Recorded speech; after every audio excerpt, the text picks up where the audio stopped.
문제는 어디까지 풀었나요? 네?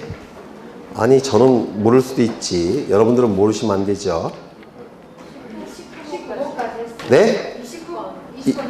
20번. 네, 20번 보겠습니다. 20번. 등기 신청에 관한 설명으로 틀린 것은 1번. 처분금지 가처분 등기가 된 후 가처분 채무자를 등기의무자로 하여 소유권 이전 등기를 신청하는 경우 가처분 채권자는 가처분 등기 후에 마쳐진 등기 전부의 말소를 단독으로 신청할 수 있다. 예외가 세 가지가 있죠. 가등기 이전에 가처분 등기 이전에 가압류 등기에 기초한 가처분 등기 이후에 이루어진 강제경매 개시결정 등기, 가처분 등기 이전에 이루어진 저당권, 전세권, 담보가 등기에 기초한 가처분 등기 이후에 이루어진 임의경매 개시결정 등기, 가처분권자에게 대항할 수 있는 임차권 등기 세 가지는 단독 신청을 통해서 말소할 수 있다 없다? 없다. 따라서 셋째 줄에 전부가 들렸죠. 전부. 2번. 가처분 채권자가 가처분 등기 후에 등기 말소를 신청할 때는 가처분에 의한 시료를 등기 원인으로 해야 된다. 아까 말씀드렸죠. 말소 등기는 가처분에 의한 시료로 기록한다고 했죠. 3번. 가처분 채권자의 말소 신청에 따라 가처분 등기 후의 등기를 말소하는 등기관은 가처분 등기도 어떻게 한다고요? 직권으로 말소한다고 했죠. 4번.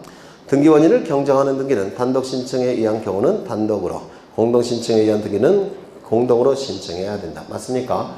등기가 실행되는 방법과 말소되는 방법과 말소 회복되는 방법과 변경 경증의 방법은 원칙에 동일한 방법을 사용한다고 했죠. 공동 신청에 의한 경우는 공동 신청을 통해서, 단독 신청의 경우에는 단독 신청을 통해서 변경이나 경정 등기가 이루어짐이 원칙입니다. 그 다음에 체납 처분으로 인한 상속 부동산의 압류 등기를 촉탁하는 강공서는 상속인의 승낙이 없다고 하더라도 권리 이전 등기를 함께 촉탁할 수 있다. 이거 여러 번 강조했어요.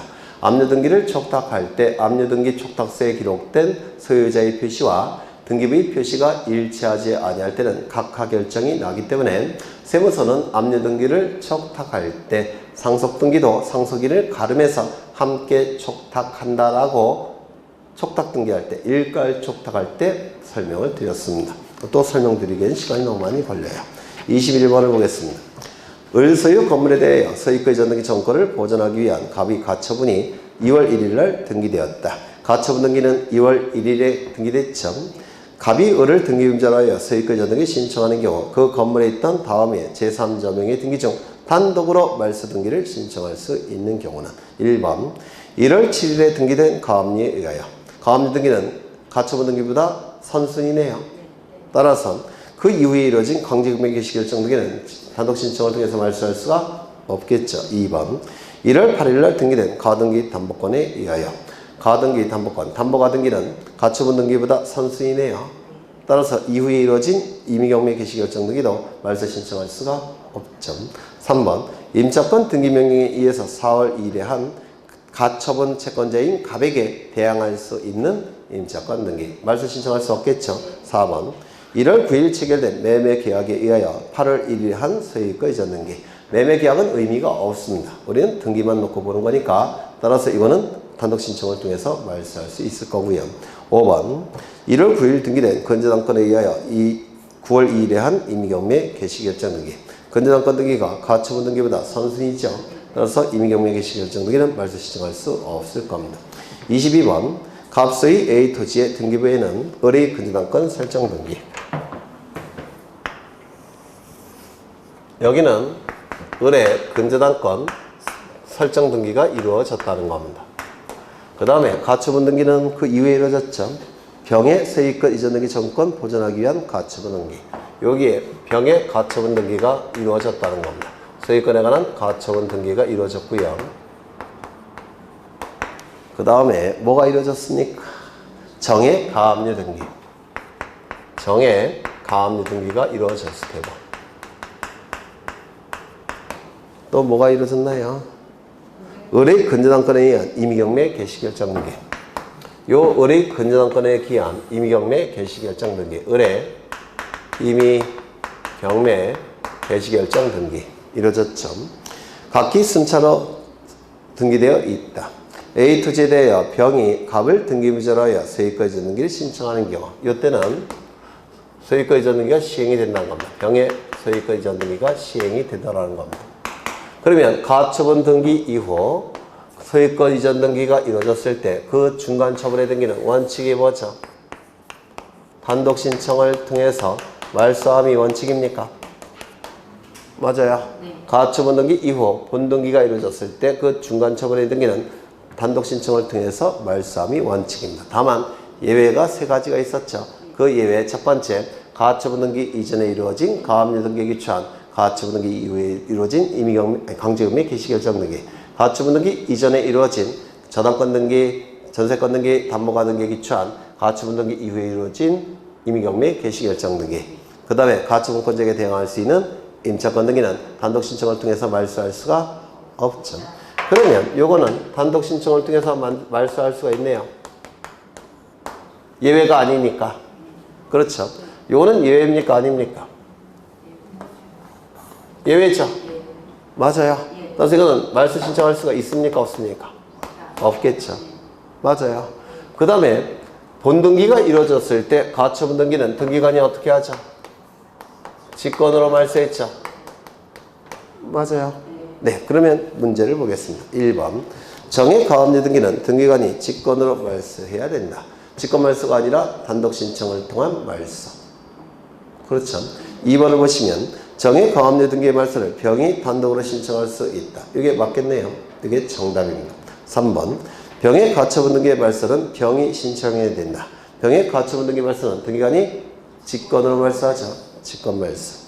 그 다음에 병의 가처분 등기는 법원의 촉탁에 금방 했나요? 여튼 3번을 다시 보시면 병의 가처분 등기의 말소는 병이 신청한다. 아니죠. 직권 말소죠. 4번 병의 가처분 등기는 법원의 촉탁에 의해서 말소한다. 아니죠. 직권 말소죠. 그렇죠. 5번 병은 의뢰 근저당권에 의한 임의경매 개시결정 등의 말소를 신청할 수 있다. 없다? 없다. 따라서 정답은 몇 번? 2번. 쉬운 문제죠. 23번 강공서 촉탁하는 등기에 관한 설명으로 옳은 것은 1번 강공서가 촉탁 정보 및 첨부 정보를 적은 서면을 제출하는 방법으로 등기 촉탁하는 경우에는 우편으로 그 촉탁서를 제출할 수 있다. 등기를 신청하는 방법은 두 가지가 있죠. 방문 신청, 전자 신청. 따라서 강공서가 등기를 촉탁할 때도 방문 촉탁, 전자 촉탁이 원칙입니다. 그런데 강공서가 등기를 신청할 때는 등기의 진정성이 이미 확보가 됐다고 평가하기 때문에 일반인은 등기소에 방문해서 신청해야 되지만 이 강공서는 구태여 방문하지 않고 우편 촉탁도 가능하다라고 얘기합니다. 나눠드린 그 프린트에 다 있는 것들입니다. 두 번째, 공동 신청을 해야 할 경우 등기 관리자가 지방자치단체에는 이때는 등기 의무자의 승낙이 없더라도 해당 등기를 등기소에 촉탁해야 된다.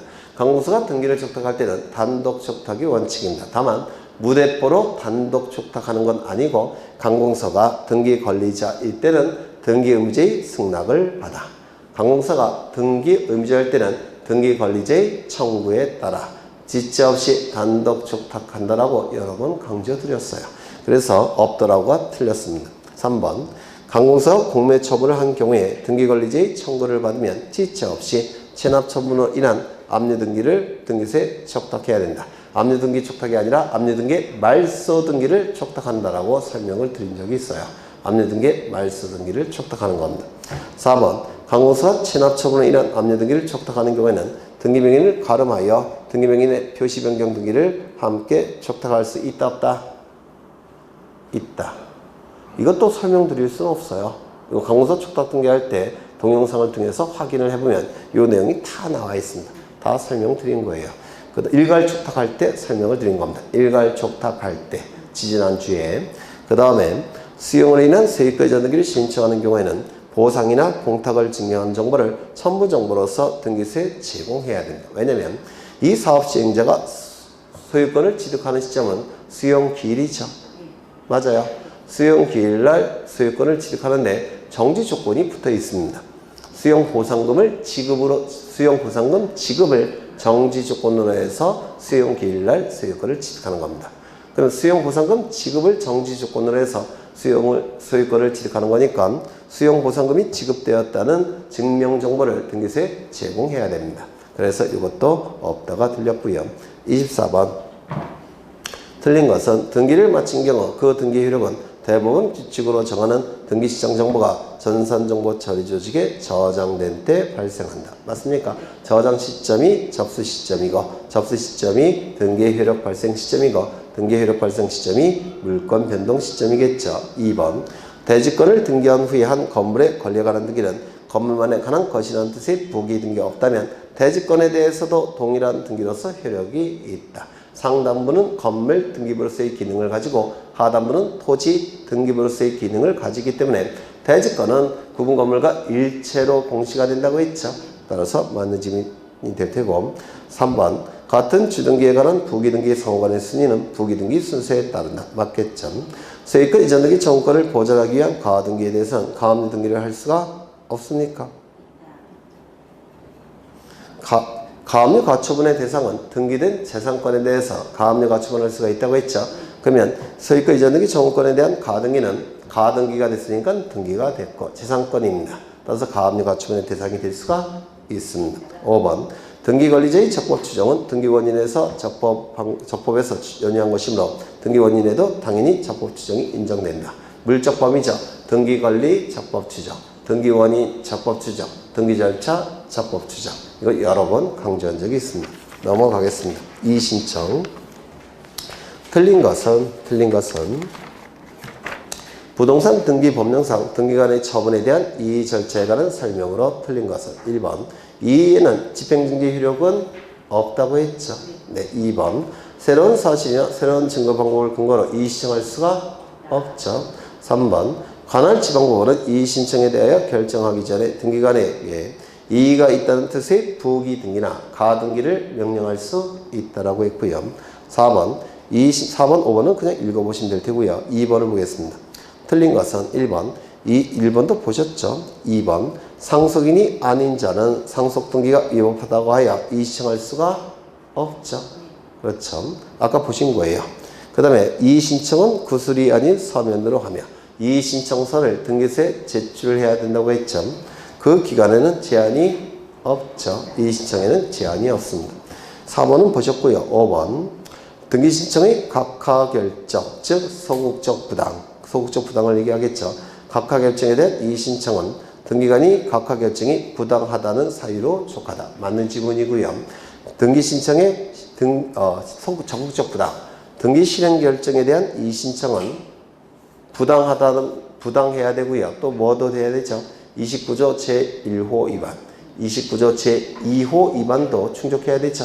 그래야지만 이의 신청할 수 있다라고 했고요. 3번 등기 신청의 각하 결정에 대한 이의 신청에 따라 관할 법원이 한 기록 명령에 의하여 등기를 할 수 있는 경우는 이게 작년에 출제가 됐는데요.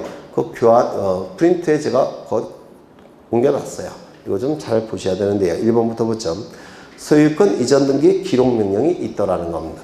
법원에서 등기소에게 이의 신청에 대한 결정을 했는데 소유권 이전 등기를 등기관에게 기록하라고 명령을 내렸다는 겁니다. 그런데 그 기록 명령에 따른 등기를 하기 전에 제3자 명의로 저당권 등기가 되어 있다는 겁니다.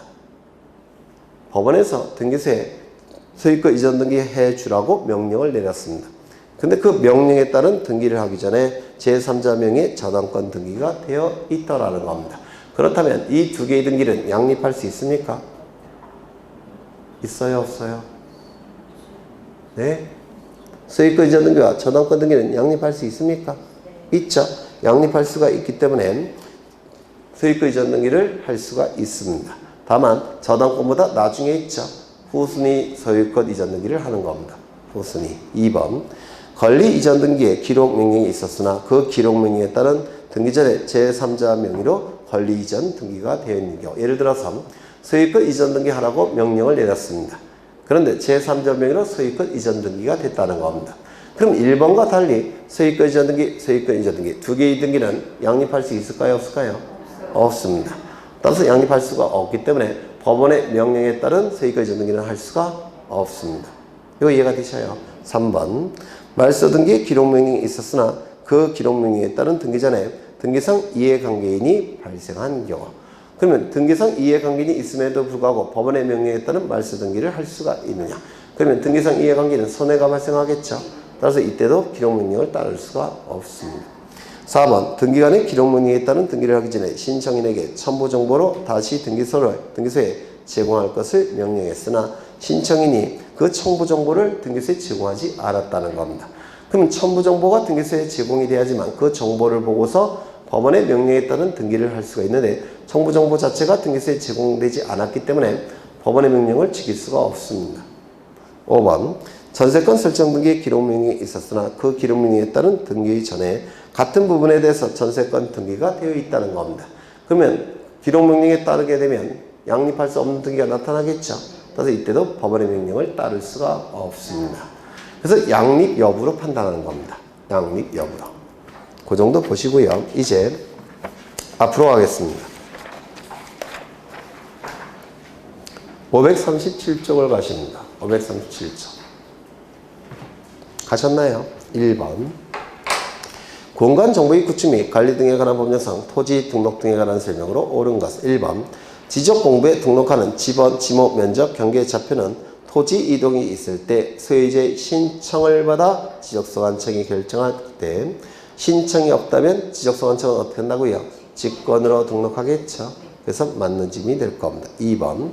지적소관청은 토지 이동 현황을 직권으로 조사 측량하여 토지의 지번, 지목 면적, 경계 좌표를 결정할 때는 토지 이용 계획을 수립해야 된다. 토지 이용이 아니라 토지 이동. 맞아요. 이동은 달라진다는 뜻이고요. 이용은 사용한다는 뜻입니다. 의미가 완전히 다릅니다. 3번. 토지 소유자가 지번을 변경하려면 지번 변경 사유와 지번 변경 대상 토지의 지번, 지목, 면적에 대한 상세한 내용을 기재하여 지적소관청에게 신청해야 된다. 이 지번 변경은 지적소관청이 지번부여 지역 전부 또는 일부에 대해서 시도지사 대도시시장의 승인을 받아서 변경하는 겁니다. 그러면 소유자에게 신청권이 있을까요? 없을까요? 없습니다. 소유자에게 지번 변경 신청권이 없어요. 다시요. 지번 변경은 지번부여 지역 전부 또는 일부에 대해서 시도지사 대도시시장의 승인을 받아서 지적소관청이 변경을 하는 겁니다. 따라서 이때 소유자에게 신청권은 인정되지 않습니다. 신청이 틀렸고요. 4번. 지적소관청은 토지의 임시적, 일시적인 용도로 사용되는 경우로서 소유자의 신청이 있는 경우에는 지목을 변경할 수 있다. 있습니까? 없습니까? 이게 뭐죠? 일시변경, 불변의 원칙. 영속성의 원칙이죠. 일시적이고 임적인 용도 변경이 있을 때는 지목 변경을 할 수 있다, 없다? 없다. 5번. 지적도의 축척이 600분의 1인 지역과 좌표 등록부에 등록하는 지역의 한 필지 면적이 1제곱미터 미만일 때는 1제곱미터로 한다. 이거 맞았을까요? 이거 설명 안 드려도 될까요? 네. 이건 600분의 1은 대축척이죠. 500분의 1, 600분의 1. 그리고 좌표 등록부가 비슷한 지역의 경우에는 토지의 면적은 1제곱미터 이하 한 자리 또는 소수점 첫째 자리까지 구해서 등록한다고 했죠. 그러면 최소 면적은 뭐가 될까요? 0.1제곱미터. 그렇죠. 최소 면적은 0.1제곱미터니까 0.1제곱미터 미만일 때는 0.1제곱미터로 해야 될 겁니다. 넘어가죠. 2번. 공간정보의 구축 및 관리 등에 관한 법령상 토지의 조사 등록에 관한 설명으로 틀린 것은 1번. 국토교통부 장관 모든 토지. 맞는 질문이겠죠. 모든 토지니까 국토교통부 장관이 나와야 될 겁니다. 2번은 금방 보신 거고 3번. 지적소관청은 토지 이동 현황을 직권으로 조사 측량하여 토지의 지번, 지목, 면적, 경계 좌표를 결정할 때는 토지 이동 현황 조사 계획을 수립하여 시도지사 대도시장의 승인을 받아야 된다. 먼저 지적소관청은 토지 이동에 대한 현재 상황을 어떻게 조사할지 계획을 수립하죠. 토지 이동 현황 조사 계획 수립. 계획을 수립했다면 현장에 가서 토지 이동 현황 조사를 하겠죠. 조사가 이루어지면 각종 정보가 수집돼서 토지 이동 조사부에 적을 겁니다. 토지 이동 조사부를 가지고 지적소관청에 돌아와서 중요한 정보 추려내고 계산할 거 계산해서 토지 이동 조서를 작성한다고 했죠. 토지 이동 조서가 작성이 되면 토지 이동 정리 결의서에 첨부한 다음에 지적 공부를 정리하게 될 겁니다. 이때 시도지사 대도시장이라는 문구를 언급한 적이 있습니까? 없어요. 따라서 이때는 시도지사 대도시장의 승인이 여기에 틀린 지문이 될 겁니다. 그 다음에 4번 지적소관청은 토지이동 현황 조사 계획에 따라 토지이동 현황을 조사할 때는 토지이동 조사부에 적어야 된다. 맞겠죠? 5번 지적소관청은 토지이동 현황 조사 결과에 따라 토지의 지번 지목 면적 경계 좌표를 결정할 때는 지적 공부를 정리해야 된다. 맞겠죠? 순서까지 암기하셔야 됩니다. 순서까지. 3번은 아까 보셨죠? 국토교통부 장관은 모든 토지. 맞아요? 네. 국토교통부 장관은 모든 토지. 토지 이동이 있을 때는 원칙은 소유자의 신청, 예외적으로 지적소관청의 직권. 이런 형태로 자꾸 물어봅니다. 넘어가겠습니다. 4번 공간정보의 구축 및 관리 등에 관한 법령상 지번의 구성 및 부여 방법 등에 관한 설명으로 틀린 것은 1번 지번은 아라비아 숫자로 표기하면 임야대장 임야대에 등록하는 지번은 숫자 앞에 산자를 붙인다. 맞겠죠? 2번 지번은 북서에서 남동으로 순차적으로 부여한다. 북서 기반의 방식이죠. 3번 지번은 본번과 부번으로 구성하되 본번과 부번 사이 대시 표시로 연결한다. 맞겠죠? 4번 지번은 국토교통부 장관이 시군구별로 차례대로 부여한다. 지번은 지적소관청이 지번 부여지역별로 북서에서 남동쪽으로 차례대로 부여하죠. 이거는 지적소관청이 부여하는 겁니다. 이때 지번 변경은 시도지사 대도시장의 승인이 필요하지만 지번을 처음 부여할 때는 시도지사 대도시장의 승인이 필요가 없다고 했죠. 5번 분할의 경우에는 분할 전 필지 중 한 필지 지번은 분할 전 지번으로 하고 나머지 필지 지번은 본번에 최종 부번에 다음 순번으로 뭘 부여하죠? 부번을 부여해야 됩니다. 이거 말로 못 외우셔요. 그림을 꼭 떠오르셔야 됩니다. 그 다음에 5번을 보십니다. 공간정보의 구축 및 관리 등에 관한 법령상 지적 확정 측량을 실시한 지역의 각 필지의 지번을 새로 부여하는 방법을 준용하는 경우 도축, 지행, 확정 기억나십니까? 도시개발사업 시행지역, 축적변경 시행지역, 지번변경 지역, 행정구역 개편 지역 도시개발사업 시행지역에서 규정을 두고 있고 나머지 지역에서 준용한다고 했죠. 맞아요. 그럼 정답은 기억, 니은, 디귿 아주 쉬운 문제죠. 그 다음에 6번 공간정보의 구축 및 관리 등에 관한 법령상 지번부여에 관한 설명이다. 옳은 것은 1번 지적소관청은 도시개발사업 등이 준공되기 전에 바둑판 모양의 토지로 바뀌기 전이죠. 뭐 갖고 부여할까요? 사업계획도. 그렇죠. 넘어가겠습니다. 7번 공간정보의 구축 및 관리 등에 관한 법령상 지번에 관한 설명으로 옳은 것은 1번 지번을 변경하기 위해서는 국토교통부 장관의 승인이 아니라 시도지사 대도시시장의 승인이죠. 2번은 아까 보신 거고 3번 지번은 본번과 부번으로 구성하되 이건 복식지번이죠. 복식지번은 본번과 부번으로 구성하되 북동에서 남서로 순차적으로 부여한다. 아니죠. 북서에서 남동쪽으로 차례대로 부여할 겁니다. 3번 4번 분할의 경우에는 분할된 필지마다 새로운 본번을 부여한다. 아니죠. 한 필지는 분할 전 지번을 부여하고 나머지는 본번의 최종 부번의 다음 순번으로 다시요. 한 필지는 분할 전 지번을 부여하고 나머지는 본번의 최종 부번의 다음 순번으로 부번을 부여한다고 했습니다.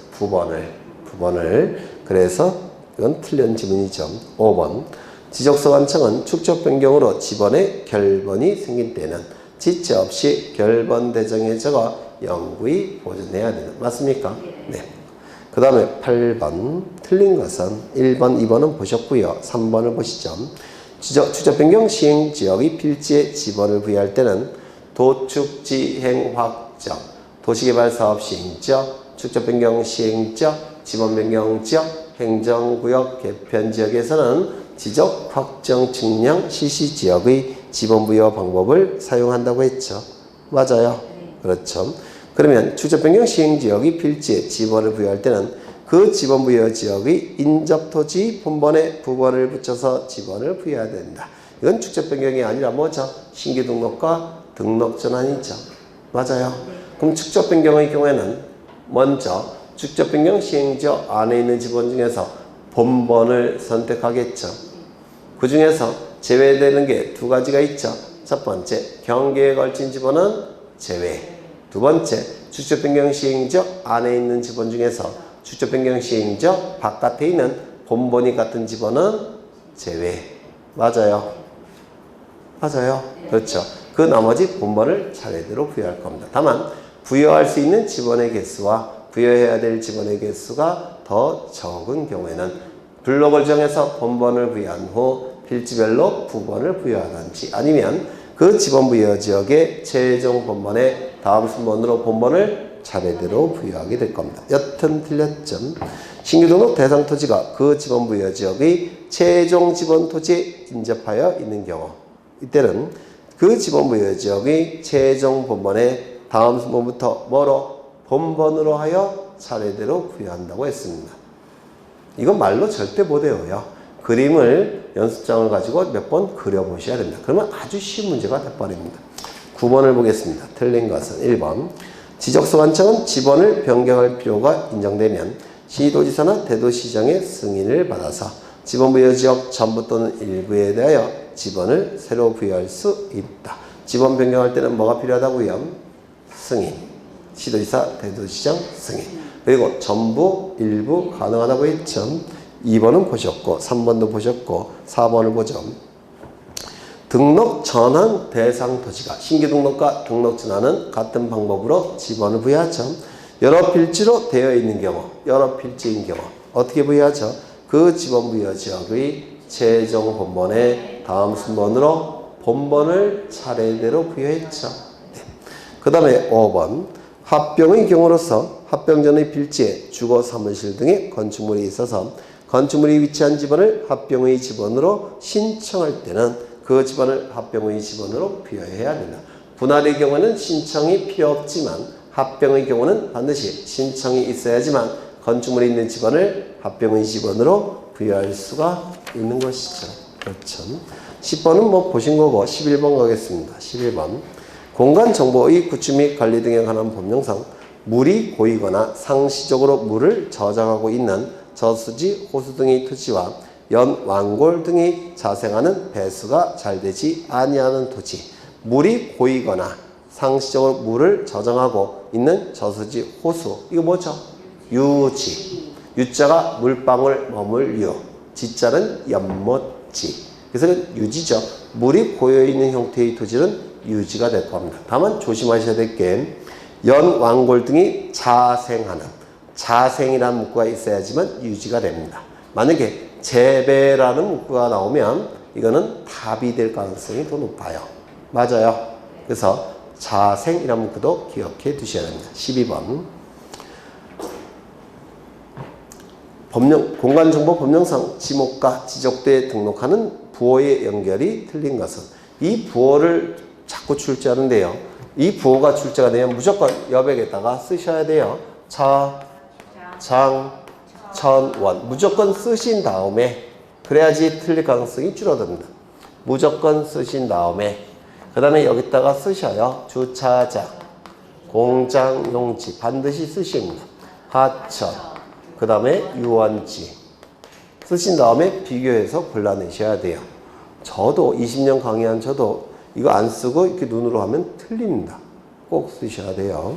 그래 먼저 공원, 차장천원 안에 있습니까? 없습니까? 없죠. 따라서 두 문자 공. 목장용지는 차장천원 안에 있습니까? 없죠. 따라서 두 문자 공. 목. 하천은 차장천원 안에 있습니까? 있죠. 따라서 천. 목 주차장은 차장천원 안에 있습니까? 주차장 있습니까? 있죠. 따라서 차문자 차. 양어장은 차장천원 안에 없죠. 따라서 두 문자 양. 그럼 정답은 몇 번인가요? 1번. 아닌가요? 맞죠? 13번은 뭐 똑같은 거니 이건 뭐 여러분이 보시면 될 테고 14번도 여러분이 보시면 돼요. 똑같아요. 문제들이. 15번 가겠습니다. 15번을 가보시면 공간정보의 구축 및 관리 등에 관한 법령상 지목의 구분에 관한 설명으로 옳은 것은 1번 물을 정수하여. 이게 키워드죠. 물을 정수하여. 뭘까요? 수도용지. 맞아요. 물을 정수하여. 수도용지의 키워드입니다. 수도용지는 먹는 물 아닙니까? 따라서 정수시설이 있어야 돼요. 그래서 이 지문은 맞는 지문이 되겠죠. 2번 산업 집적 활성화 및 공장 설립에 관한 법률 등 관련 법령에 따른 공장 부지 조성공사가 준공된 토지. 뭘까요? 공장 용지가 되겠죠. 이때 산업용지라는 지목은 28개 안에 있을까요? 없을까요? 없습니다. 3번. 물이 고이거나 상시적으로 물을 저장하고 있는 댐, 저수지, 수류지 등의 토지. 여기까지는 뭐죠? 유지. 연, 완골 등이 재배하는 토지의 지목. 이거 자생이라는 문구가 나와야지만 유지가 된다고 했죠. 재배라는 문구가 나오면 답이 될 가능성이 더 높습니다. 3번, 4번. 물을 상시적으로 이용하지 않고, 그리고 곡물, 원작물 등의 식물을 주로 재배하는 토지. 여기까지 본다면 이게 뭐죠? 물을 상시적으로 이용하지 않고 재배. 뭐죠? 전이 되는 겁니다. 전. 그런데 가로를 보니까 가수류 포함 이렇게 되어 있는데, 가수류는 가수원이라는 별도의 지목이 따로 존재하죠. 따라서 가수원 농사는 가수원이 하는 거니까 여기서 포함이 아니라 뭐가 될까요?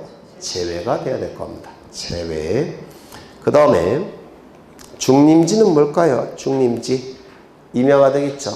수림지, 중림지, 자갈땅, 모래땅, 암석지, 황무지, 습지. 이건 전부 다 임야가 되는 겁니다. 임야.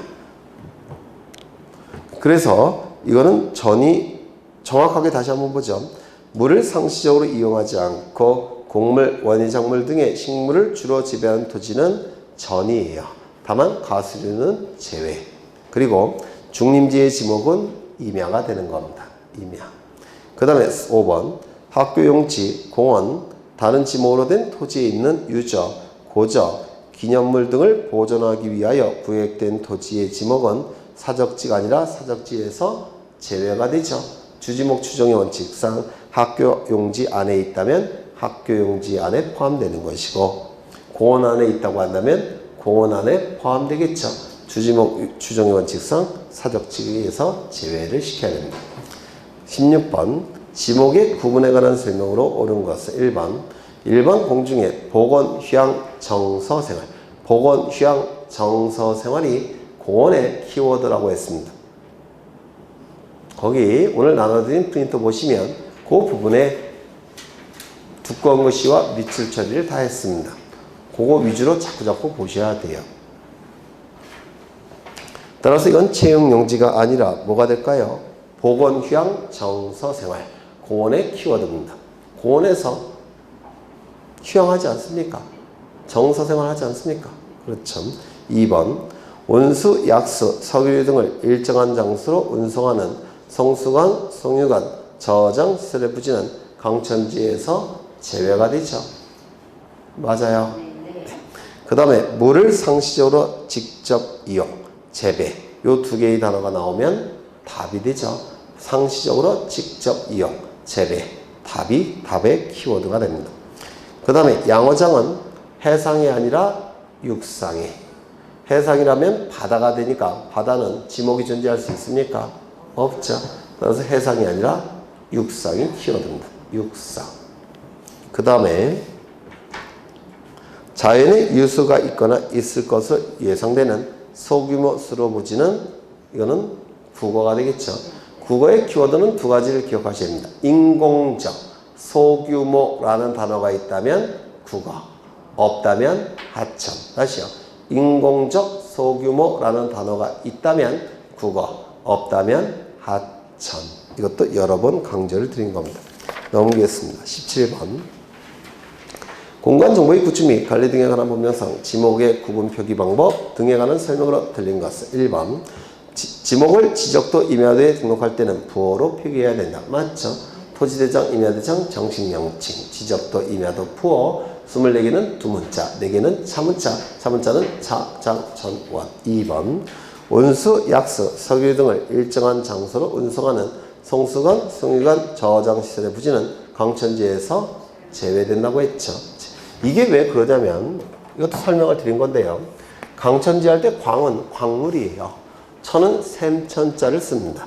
그리고 지는 땅지자고요. 그러면 강천지의 의미가 뭘까요? 땅 속에서 강물이 샘처럼 솟구치는 부지.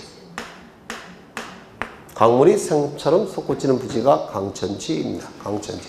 그럼 이때 강물이 샘처럼 솟구쳐야 되니까 강물은 액체일까요? 고체일까요? 액체예요. 온수, 약수, 석유류 등을 얘기하는 겁니다. 그러면 온수, 약수, 석유류 등이 샘처럼 솟구치니까 이거 받아내야 되겠죠? 받아낼 겁니다. 받아낸 다음에 여기 저장시설이 있습니다. 그러면 송수관, 송유관을 설치해서 이쪽에 보내야 되겠죠? 그래서 여기서 저장하게 될 겁니다.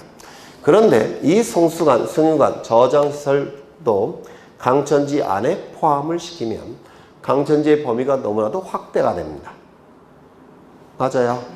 너무나도 확대가 되니까 이 송유관, 송수관, 그 다음에 이 저장시설의 부지는 강천지에서 제외를 시키는 겁니다. 강천지의 범위가 너무 확대가 되니까. 그럼 이 송유관, 송수관 부지는 지목이 뭐냐면 여기 토지 위에 지목이 있겠죠? 거기에 따라서 결정이 될 겁니다. 그런데 그것이 불분명할 때는 잡종지가 되는 겁니다. 분명하면 여기에 따라서 지목이 결정이 될 테고 불분명할 때는 잡종지가 될 수밖에 없어요. 저장시설물의 부지는 뭐가 될까요? 창고용지. 이거 되셨을까요? 되셨죠? 그래서 강천지에서 제외가 돼야 되고요. 한 필지마다 하나의 지목을 설정해야 된다. 이게 뭐죠? 일필일목의 원칙. 그 다음에 한 필지가 둘 이상의 용도로 활용되는 경우에는 주된 용도에 따라 지목을 설정해야 된다. 이게 뭐죠? 주용도 추정 원칙, 주지목 추정의 원칙. 5번에 토지가 일시적 또는 임시적인 용도로 사용될 때는 지목을 변경하지 아니한다. 뭐죠? 일시 변경 불변의 원칙, 영소성의 원칙. 18번 틀린 것은 학교의 교사와 이에 접속된 체육장 등 부속 시설물의 부지는 학교 용지로 한다. 왜요? 학교의 필수 시설물들이죠. 따라서 학교 용지 안에 포함이 될 겁니다. 2번 물건 등을 보관하거나 저장하기 위하여 독립적으로 설치된 보관 시설물 부지 뭘까요? 창고 용지가 되겠죠. 3번 사람의 시체나 유골이 매장된 토지 또는 이러한 보관시설과 이에 접속된 부속 시설물의 부지는 뭐죠? 묘지가 될 겁니다. 다만 묘지 관리를 위한 건축물의 부지는 묘지에서 어떻게 됐죠? 제외가 됐죠. 이러한 논리가 세 군데 나타나죠. 목장용지, 가수원, 묘지. 기억나셔요? 목장용지, 가수원의 주거용 건축물의 부지와 묘지 내 관리를 위한 건축물의 부지는 이때는 주지목 추정의 원칙에 적용되지 않는다고 했죠. 별도의 지목 뭐가 되는 겁니까? 대가 된다라고 했고요. 그 다음에 교통운수를 위하여 일정한 궤도 등의 설비를 갖춰 뭘까요? 철도용지가 되겠죠. 철도용지. 육상의 인공으로 조성된 수산생물의 번식, 양식을 위한 시설물 부지 뭘까요? 양어장. 반드시 육상이어야 되고요. 또한 거기 분명히 수산생물이란 표현이 있죠. 생물은 동물과 식물을 포함하는 개념입니다. 그러면 수산식물도 이때는 양어장 안에 들어가는 겁니다. 즉 양식장이라는 지목이 따로 있을까요? 없을까요? 없습니다. 양식장이라는 지목은 없어요. 양어장 안에 다 포함이 되는 겁니다. 넘겨보시면 19번 공간정보의 구축 및 관리 등에 관한 법령상 지목의 구분으로 옳은 것은 1번 축산업, 낙농업을 하기 위하여 초지를 조성한 토지, 그 토지에 설치된 주거용 건축물의 부지의 지목은 목장용지로 한다. 초지를 조성한 토지는 당연히 목장용지가 되겠지만 그 안에 설치된 주거용 건축물 부지는 목장용지에서 제외가 되겠죠. 목장용지, 가수원, 묘지. 그렇죠. 2번은 보셨고 3번 제조업을 하고 있는 공장시설물 부지와 같은 구역에 있는 의료시설 등 부속시설 부지는 공장용지 안에 포함됩니까? 공장은 위험한 기계들이 설치되어 있죠. 위험한 기계로 인해서 사고가 종종 발생하죠. 따라서 이 의료시설물은 공장용지의 필수시설물로 간주합니다. 필수시설물로 간주하기 때문에 별도의 지목 대가 아니라 공장용지 안에 포함을 시킵니다. 이것도 제가 두껍게 글씨 처리해 놨습니다. 그 다음에 4번 물을 상시적으로 직접 이용 그리고 재배라는 문구가 들어가면 이건 다 그렇죠. 농지라는 지목은 존재하지 않습니다. 용수, 배수를 위하여 일정한 형태를 갖춘 인공적이란 단어가 나오면 뭐죠? 국어가 될 겁니다. 인공적 소규모라는 단어가 나오면 부가가 될 테고요. 20번 옳은 것은 1번 물을 상시적으로 이용하지 않고 그리고 재배 뭐가 되죠? 전. 그렇죠. 2번은 보셨고 3번 아파트, 공장 등 단일 용도의 일정한 단지 안에 설치된 통로는 도로가 될 수가 없죠. 도로에서 재배가 될 겁니다. 그럼 이게 뭐가 될까요? 아파트 단지 안에 설치가 되어 있다면 대지 안에 포함이 될 테고요. 그 다음에 공장 용지 안에 포함되어 있다면 이건 공장 용지 안에 포함시키겠죠. 주지목 추정 원칙이 적용이 되는 겁니다. 그 다음에 도시공원 및 녹지 등에 관한 법률에 따른 묘지공원으로 결정고시된 토지. 묘지에 포인트가 있느냐, 공원에 포인트가 있느냐가 문제가 되는데요. 묘지공원은 사람의 복원 휴양 정서 생활이 주 목적일까요? 사체, 공사, 봉안, 제사, 숭상, 순목 이게 주 목적일까요? 그렇죠. 사체의 제사나 봉안, 제사 이게 주 목적이겠죠. 따라서 묘지에 포인트가 있기 때문에 이거는 공원이 아니라 묘지에 포함이 되는 겁니다. 그 다음에 5번은 뭐 아까 보신 것이고 소규모 인공적이라는 단어가 있다면 이거 뭐라고요? 부가.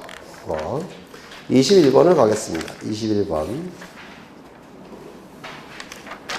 공간정보의 구축 및 관리 등에 관한 법령상 지목을 구분하는 기준으로 옳은 것은 1번 유수를 이용한 요트장, 카누장은 제육용지로 본다. 제육용지가 되기 위해선 독립된 제육시설로서 영속성, 독립성이 있어야 됩니다. 그런데 유수를 이용한 요트장, 카누장은 영속성, 독립성이 없어요. 왜냐하면 도끼 한 자루면 30분이면 저반시설 깨버릴 수가 있습니다. 영속성, 독립성이 인정되지 않으니까 제육용지 안에 포함될 수가 없습니다. 이건 아마 하천에 들어갈 겁니다. 2번 고두나무를 집단적으로 재배. 뭐죠? 집단적 재배가 가수원의 키워드죠. 가수원의 키워드는 집단적 재배입니다. 3번 자동차 정비 공장 안에 설치된 급유시설 부지는 정비 공장 안에 설치가 됐으니까 주지목 추정의 원칙상 뭐가 될까요? 공장 용지가 되겠죠. 그 다음에 원야를 이루고 있는 암석지, 황무지 뭐죠? 임야가 되겠죠. 수림지, 중림지, 자갈땅, 모래땅, 암석지, 황무지, 습지 전부 다 임야가 된다고 했죠. 22번은 뭐 보시면 될 테고 23번 가겠습니다. 23번 틀린 것은 필지마다 하나의 지목을 설정해야 된다. 일필일목의 원칙. 한 필지가 둘 이상의 용도로 활용될 때는 주된 용도에 따라 지목을 설정해야 한다. 주지목 추정의 원칙, 주용도 추정의 원칙. 3번 일시적이고 임시적인 용도로 사용될 때는 지목을 변경하지 아니한다. 일시변경 불변의 원칙 또는 영속성의 원칙. 4번 조수, 자연유수, 모래바람 등을 막기 위하여 설치된 방조제, 방수제, 방사제, 방파제는 지목이 제방이죠. 방어를 위해서 만들었다고 해서 제방이라고 얘기합니다. 지목이 공장 용지인 경우 이를 지적도에 등록할 때는 차장 천원 안에 있죠. 따라서 부호는 뭘까요? 장이 되겠습니다. 24번 공간정보의 구축 및 관리 등에 관한 법령상 틀린 것은 1번 토지의 지상 경계는 뚝, 담장, 그 밖에 구획의 목표가 될 만한 구조물 및 경계점 표지 등으로 구분한다. 맞습니까? 아까 이거 외워달라고 했죠. 지표상의 경계. 2번 지적소관청은 토지 이용에 따라 지상 경계를 새로 정한 경우에는 경계점 위치 설명도 등을 등록한 경계점 좌표 등록부가 아니라 지상 경계점 등록부죠. 지상 경계점 등록부. 3번 도시개발사업 등 사업 시행자가 사업지구의 경계를 결정하기 위하여 토지를 분할할 때는 지상 경계점에 경계점 표지를 설치하여 측정할 수 있다. 토지를 분할할 때는 정확하게 분할해야 되고 정확하게 분할하기 위해서는 지상 경계점에 경계점 표지를 설치해서 정확하게 측량하여 분할해야 됩니다. 그래서 이 지상 경계점에 경계점 표지를 설치 용구는 전부 다 분할이라는 단어와 연관이 있어야 돼요. 분할. 교재를 보시면 분할에 동그라미 쳐져 있을 겁니다. 그 다음에 4번 토지가 수면에 접하는 경우 지상 경계의 결정 기준은 뭐죠? 최대 만수위, 바다일 때는 최대 만조위. 5번 공유수면 매립지 토지 등을 제반 등을 토지에 편입하여 등록할 때는 바깥쪽 어깨. 그렇죠. 그 그 다음에 26번을 보시면 지상경계점 등록부의 등록상 이거 꼭 외우셔야 돼요. 첫 번째, 소재와 지번은 이름표 역할을 하니까 지상경계점 등록부에 등록해야 되고, 그리고 지상경계점과 관련해서 가장 중요한 정보는 좌표값이죠. 경계점 좌표값이 등록돼야 되고, 나머지는 위설, 지목, 사파, 종이. 위설, 지목, 사파, 종이. 따라서 정답은 2번. 그렇죠. 여기까지 보시고 잠시 쉬죠. 5분만 쉬겠습니다. 5분만.